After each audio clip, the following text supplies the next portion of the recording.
Let me tell you about myself. I'm diabetic. When I tell most people that, they're envisioning the before picture of Jared from Subway. But no, I'm plumply not that version of the disease that Wilford Brimley would call diabetes. Stereotypes aside, I live with this disease every single day, and it impacts me in a huge way. So for my first speech, I want to go through 3 quick stories on how the disease impacted me, starting with my prognosis. Now, I'm not sure if you're aware, but urinating is a common theme for diabetes, if you urinate often. Now, back in the winter of 2000, I was urinating more than your drunk college friend did after you broke the seal. This made my mom nervous, because my mom's mom, or my grandma, was diabetic. So we made an appointment with the doctor, and I think that doctor thought she was a comedian. We take all the tests, and she looks at me and goes, "Matt, do you know how to spell diabetes?" I tried the best a 7-year-old could. I go, I think there's a D in there. D, A, B, A, C, T, U, S. Diabeticus. Doctor looks at me and goes, "Nope, but you have it." And that's how I found out I was diabetic. But I didn't really know what that meant until I went to Children's Hospital the next few days. I met some doctors, I met some nurses, and at that point it was still just a word. It didn't really mean to me what the disease was, until I started to eat. So I was eating an orange, just kind of sitting there, and I thought these nurses were pretty creative. So they give me a food, I'm starting to eat, I'm like, okay, this is nice, this is good. BAM! Shot right in the leg! I was like, oh, what is that? Yes, Matt, we are going to stab you with a sharp object every time you eat. I'm just not going to eat anymore. Dessert's coming. Never mind. So this kind of started my process of diabetes. And it kind of took a while to get in the rhythm of it. And about 2 to 3 years later, Scott Walker approached me. I know some people kind of have mixed reviews. Either you think he's a hero or you think he's the Antichrist.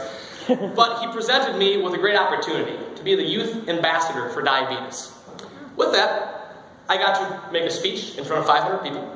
I got to be on the radio, and I got to be on TV. And I'll say that to brag, it was actually one of the more embarrassing moments of my life. When I was on the news with the TV explaining the walk for diabetes, the anchor goes, "Matt, what are you going to do for the walk for diabetes?" Now, as an intelligent person, I could have said, I'm going to raise awareness for diabetes. I'm going to raise money for diabetes. What I did say, "Matt, what are you going to do for the walk for diabetes?" "Well," teddy bear holding my camera for dear life, "we're gonna walk."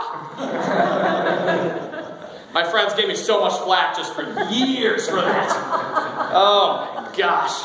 But in all seriousness, it kind of gave me some positive implications, some positive effects from that. And that's kind of my third point of the positive things diabetes has caused. And I know that's kind of an oxymoron, but the little idiosyncrasies that diabetes teaches me in a day in, day out kind of applies.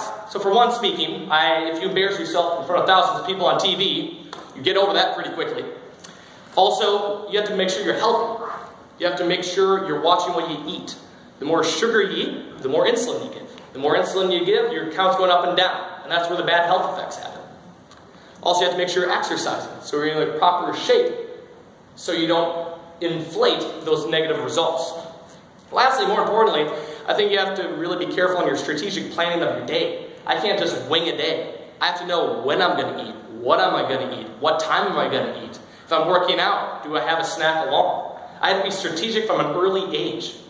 It's kind of funny how diabetes and life kind of coincided that way.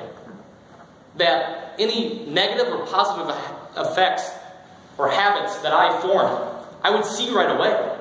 I would reap what I would sow. And I loved that. I was in charge of my life. I'm not going to go blind. I'm not going to lose a toe. I'm not going to have diabetes happen to me because I'm not going to let it. That can happen a lot more things in life. I'm not going to be a failure because I'm not going to let it. I'm not going to be broke because I'm not going to let it. I'm not going to be negative because I'm not going to let myself be. Now, every habit, any kind of situation that you do, you can see long-term what the effects are going to be. With diabetes, it's immediate. I can tell right away if I have a positive or I have a negative result on my daily habits. But I like that because it can keep me accountable. I know what I'm doing. And for that, I will take the tests, I'll take the pokes, I'll take the shots.